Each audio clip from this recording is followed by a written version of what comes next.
हरे कृष्णा। सात्विक रसोई में आप सबका स्वागत है। मैं हूँ रीना शर्मा। अगर आपको मेरी रेसिपीज़ पसंद आती हैं तो मेरे YouTube चैनल को सब्सक्राइब करना ना भूलें। लाइक, शेयर और कमेंट ज़रूर करें। बेल आइकन को ज़रूर दबाएं ताकि आपको मेरी आने वाली सारी नोटिफिकेशन मिल सके। धन्यवाद। हरे कृष्णा। आज हम बनाने जा रहे हैं 2 तरह की खस्ता निमकी। और मज़े की बात यह है कि एक ही बार में हम 2 तरह की निमकी बना के तैयार करेंगे। ये बहुत कुरकुरी और एकदम खस्ता बनती हैं। जिस तरह से मैं आपको बताने जा रही हूँ उसी तरह से आप बनाइएगा तो ये बिल्कुल ऐसी कुरकुरी बन के तैयार होंगी।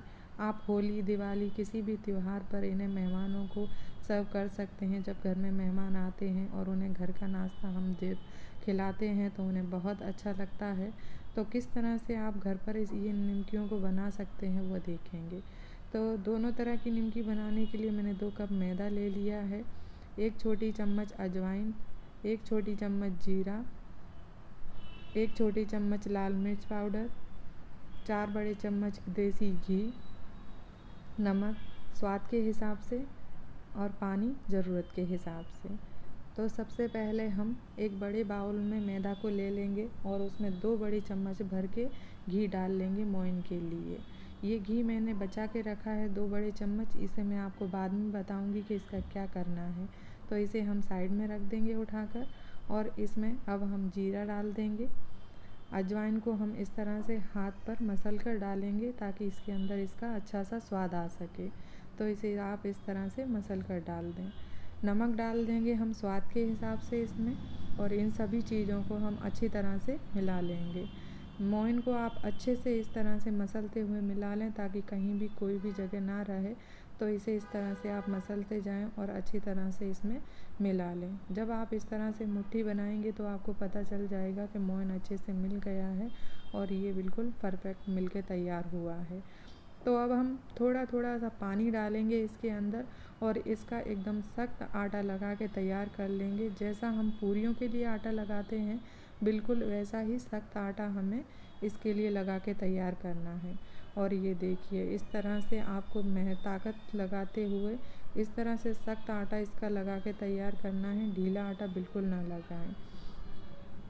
और ये अब आटा लग के तैयार हो चुका है। और देखिए इसे हम आधे घंटे के लिए रख देंगे रेस्ट करने के लिए। और ये आपको मैं नज़दीक से दिखा दूं कि ये कितना सख्त लगा है और कैसा दिख रहा है। ये इतना सख्त होना चाहिए। आप देख सकते हैं कि ये काफ़ी सख्त है। और इसे आधे घंटे के बाद मैंने थाली हटाकर देखा है और देखिए आप ये इस तरह से दिखता है। तो इसे हम थोड़ी देर के लिए मसल कर इस तरह से नीड कर लेंगे। और इस बाउल में ये मुझसे अच्छी तरह से मसला नहीं जा रहा है तो मैं इसे इस तरह से एक चौकी में, आप चाहें तो किसी थाली में रख कर भी इसे इस तरह से आप मसल सकते हैं। तो आप इसे इस तरह से 2-1 मिनट तक इसी तरह से मसल लें ताकि ये बिल्कुल नरम हो जाए।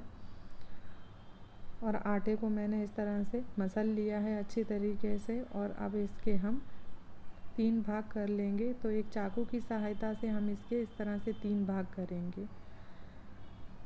हमें बड़े साइज़ की 2 रोटियां बना के तैयार करनी है। तो इसके लिए मैं इन 2 लोइयों को उठा के साइड में रख दूंगी और इस एक लोई से हम एक रोटी बना के तैयार करेंगे। इसीलिए मैंने बड़े बड़े पीस किए हैं क्योंकि हमें बड़ी बड़ी रोटी बना के तैयार करनी है इसकी। तो मैंने इसकी एक लोई बना के तैयार कर ली है। अब इसे हम बेलन की सहायता से बगल से अच्छी तरह से बेलते जाएंगे। ध्यान रखें कि कहीं बीच में से पतली ना हो जाए और बगल से मोटी रहे। तो आपको हर तरफ से बराबर इसे बेलना है। तो इसी तरह से आप बेल कर इसको बहुत बड़ा कर लें। और ये देखिए मैंने चौकी के बराबर इसे बड़ा कर लिया है और ये उठ नहीं रही है, इसीलिए मैं इसको चौकी को घुमाते हुए इसे इस तरह से बड़ा कर रही हूँ। इसी तरह से आपको इसे बेल कर इतना बड़ा कर लेना है और ये काफ़ी बड़े साइज़ की हो जाती है। और आपको मैं दिखा दूं कि ये इतनी पतली होनी चाहिए, ना ज़्यादा मोटी होनी चाहिए और ना ज़्यादा पतली होनी चाहिए, बस इस तरह की बनाना है। ये मैदा है इसीलिए सिकुड़ जाता है। तो जब मैंने उठाया तो ये फिर से थोड़ी छोटी हो गई। तो मैं अब इसे बेल कर फिर से बराबर कर लेती हूँ। और ये देख लीजिए आप इस तरीके से ये बिल्कुल तैयार हो चुकी है। तो जो घी हमने साइड में उठा के रखा था उस घी में अब मैं 1 बड़ा चम्मच मैदा डाल दूँगी और उस मैदे को इस तरीके से हम मिला के इसमें अच्छी तरह से फेंट लेंगे। इस तरीके से आप इस मैदा को अच्छे से फेंट लें और ये देखिए बिल्कुल तैयार हो चुका है और इस तरह से ये दिखना चाहिए। तो अब इस मैदे के और घी के मिक्सचर को हम इसके ऊपर डालेंगे। आप थोड़ा सा डालें, आधा चम्मच के करीब काफ़ी हो जाता है, और इस तरह से इसे फैला लें। चम्मच से अगर ना फैले अच्छे से तो आप हाथों से भी इसे फैला सकते हैं। मैं इसे इस तरह से हाथों की सहायता से फैला लूँगी, कोई जगह ना रहे, हर तरफ आपको इसे फैला देना है। इसके बाद हम इसे बगल से इस तरह से पलटते हुए इसका रोल बनाएंगे। ध्यान रखें कि आपको बिल्कुल ढीला रोल नहीं बनाना है, अंदर से एकदम टाइट करते हुए आप इसका रोल बनाएं। अगर ये ढीला हो तो आप पीछे की तरफ ले जाके फिर से इसे घुमाकर टाइट रोल कर सकते हैं। तो इस तरीके से आप एकदम टाइट रोल बना लें और अच्छे से दबाते हुए इसे 2-3 बार प्रेस करते हुए इस तरह से रोल बना लें, और ये बिल्कुल तैयार है। अब हम चाकू की सहायता से इसे इस तरह से छोटी छोटी लोइयाँ काट लेंगे। अगर आप बड़ी साइज़ की निमकी बनाना चाहते हैं तो आप थोड़ी बड़ी लोइयाँ काट सकते हैं। हम छोटी छोटी बनाने वाले हैं तो इस तरह से छोटी छोटी लोइयाँ तैयार कर लेंगे काट कर। और ये देखिए सारी लोइयाँ हमने काट ली हैं। तो अब मैं इन सब को एक दूसरे बाउल में निकाल कर रख दूँगी और एक लोई को हम चौकी के ऊपर रख लेंगे, क्योंकि हमें इससे निमकी बनाकर तैयार करनी है। तो इसे आप इस तरीके से हाथों से प्रेस कर दें अच्छी तरह से, और फिर बेलन से इसे हम इस तरह से बेल लेंगे। बिल्कुल जैसे पूरी बेलते हैं उसी तरीके से आपको साइड से अच्छी तरह से इसे बेलते जाना है। और ये देखिए ये अब इस तरह से बिल्कुल तैयार हो चुकी है। तो जो हमने घी का और मैदे का पेस्ट बना के रखा था उसे हम इस तरह से इसके ऊपर लगा देंगे। इसी से ये एकदम इनकी परतें अलग अलग खुलेंगी। तो आप इसे इस तरह से पलट दें और ऊपर की साइड इसे इस तरह से दबा दें चारों तरफ से, और फिर ऊपर हम इसे इस तरीके से इस पेस्ट को फिर से लगा देंगे। इससे इसकी काफ़ी सारी परतें बन जाएंगी और इस तरह से हम इसे एक बार और पलट देंगे और ये जो तिकोना पराठा होता है बिल्कुल वैसा दिखेगा। तो आप दोनों तरफ से इस तरह से इसे दबा दें हाथों की सहायता से, और इसे इस तरह से हम बेलन से थोड़ा सा बड़ा कर लेंगे।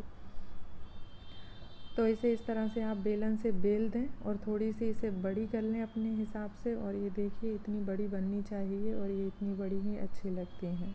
तो ये इतनी बड़ी हो गई हैं। अब हम इसमें फोक की सहायता से छेद कर देंगे ताकि ये पूरी फूले नहीं, क्योंकि हमें इसे फुलाना नहीं है, इसीलिए हम दोनों तरफ से फोक से इसमें छेद कर देंगे। और अब ये बिल्कुल तैयार हो चुकी है। तो अब हम इसे एक थाली में निकाल कर रख लेंगे। और ये देखिए मैंने इसे थाली में निकाल कर साइड में रख दिया है। और सेम इसी तरीके से हम दूसरी निमकी भी बनाकर तैयार कर लेंगे। तो इस तरह से आप इसे सेम जैसे पहले बेला था बिल्कुल वैसे ही बेल कर तैयार कर लें, और इसके ऊपर इस तरह से ये घी का पेस्ट लगा दें और फिर पलट कर और ऊपर की साइड से दबा के ऊपर से भी आप इसी तरह से लगा दें घी का पेस्ट, और फिर से पलट दें और फिर से इसे दबा कर इस तरह से बेलन की सहायता से इस तरह से बेल लें। और इसी तरीके से आपको सेम ऐसे ही मेथड से सारी पूरियाँ आपको बेल कर तैयार कर लेनी है। और देखिए इस तरह से फोक की सहायता से छेद कर लें। ये आप बिल्कुल ना भूलें, नहीं तो जो निमकी बनाई हैं वो फूल जाएंगी और बिल्कुल वैसी नहीं बनेंगी। और ये सारी मैंने बेल कर तैयार कर ली हैं और देखिए इस तरह से। और अब इन्हें हम तलेंगे। तो इन्हें तलने के लिए मैंने गैस पे एक कढ़ाई चढ़ा दी है और उसमें तेल डाल दिया है, और तेल को जस्ट बिल्कुल गुनगुना होने देंगे और उसके बाद इसमें तुरंत हम निमकी डाल देंगे। तेल को ज़्यादा गर्म नहीं करना है, अगर ज़्यादा गर्म करेंगे तो ये ऊपर ऊपर से सेक जाएंगी और अंदर से कच्ची रह जाएंगी, और इन्हें सेकने में काफ़ी टाइम लगता है। ये बिल्कुल पेशेंस का काम होता है। तो इन्हें हमें अंदर तक सेकना है, इसीलिए बिल्कुल तेल एकदम ठंडा होना चाहिए, बहुत गर्म नहीं होना चाहिए। तो धीमी आंच पे ही इन्हें सेका जाता है। आंच बिल्कुल भी कहीं भी आप बिल्कुल ना तो मीडियम करें और ना फुल करें। इसी तरीके से आपको सारी निमकियाँ इसमें डाल दें और इस तरह से आप करछी की सहायता से जब एक तरफ सीख जाए तो धीरे धीरे आप पलटते रहें और सेकते रहें। थोड़ा इनमें टाइम लगता है लेकिन तभी ये एकदम खस्ता बन के तैयार होती हैं। तो आप इस तरह से इन्हें पलट दें और पलट पलट के इन्हें आप सेक लें। इनका कलर भी चेंज हो जाएगा और ये अच्छी कुरकुरी हो जाएंगी। और ये देखिए कुछ टाइम के बाद ये एकदम खस्ता बन के तैयार हो गई हैं। ये सभी सिककर अब तैयार हो चुकी हैं, तो अब हम इन्हें कढ़ाई में से निकाल लेंगे। तो इस तरह से आप तेल को निचोड़ते हुए एक टिश्यू पेपर के ऊपर इन्हें निकाल लें। इनमें हमने बहुत सारा मोइन डाला था और ये तेल में सेकी गई हैं, इसीलिए इनमें बहुत सारा तेल है। तो हम इसे टिश्यू पेपर के ऊपर निकालेंगे तो एक्स्ट्रा ऑयल जो हमारा है वो निकल जाएगा। तो आप इस तरह से इन्हें निकाल लें और ये देखिए कितना अच्छा इनका कलर आया है, बहुत सुंदर ये सिककर तैयार हुई हैं। तो अब इसके ऊपर मैं थोड़ा सा लाल मिर्च पाउडर स्प्रिंकल कर दूंगी। आप अपने हिसाब से डाल दें, अगर आपको ज़्यादा तीखा अच्छा लगता हो तो आप थोड़ा और ज़्यादा डाल सकते हैं। और ये देखिए इस तरह से डाल दिया है मैंने लाल मिर्च पाउडर, और ये हमारी एक तरह की निमकी बन के तैयार हो गई हैं। तो इन्हें मैं साइड में रख दूँगी और हम अब अपनी सादा वाली निमकी सेक कर तैयार कर लेंगे।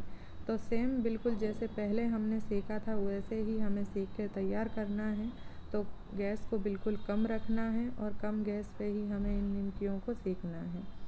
करछी की सहायता से आप इस तरीके से इन्हें डुबा डुबा कर और पलट पलट कर सेक लें ज़रूरत के हिसाब से, और बिल्कुल गैस को ज़्यादा ना करें। और पलट पलट कर इन्हें इस तरह से सेकने पर इनका देखिए कलर चेंज हो चुका है और ये अब बिल्कुल सिक के तैयार हो गई हैं।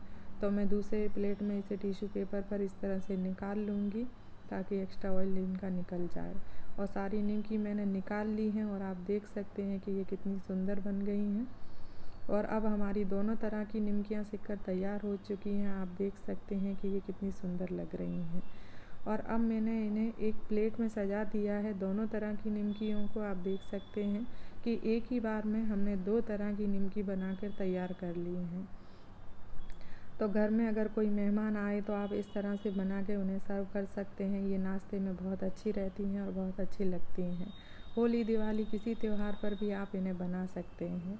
तो मैं आपको निमकी तोड़कर बता दूं कि ये अंदर से कैसी बनी है। आप सोचेंगे बाहर से तो बहुत खस्ता है, पर अंदर से वाकई में वैसी हैं कि नहीं है। तो आपको मैं इस तरह से इसकी परत हटा के दिखा दूं, ये देख सकते हैं आप। अगर ये अंदर से अच्छी नहीं सिकेंगी तो इनकी परतें नहीं हटेंगी। जब ये अच्छे से सिकती हैं तभी इनकी परतें इस तरह से अंदर से हटती हैं। तो आप देख सकते हैं कि ये टूट रही हैं और इतनी खस्ता बनी हैं और ये एकदम मस्त बन के तैयार हो चुकी हैं। तो आप घर पर बनाएं, अपने अनुभव हमारे साथ शेयर करें। धन्यवाद। हरे कृष्ण।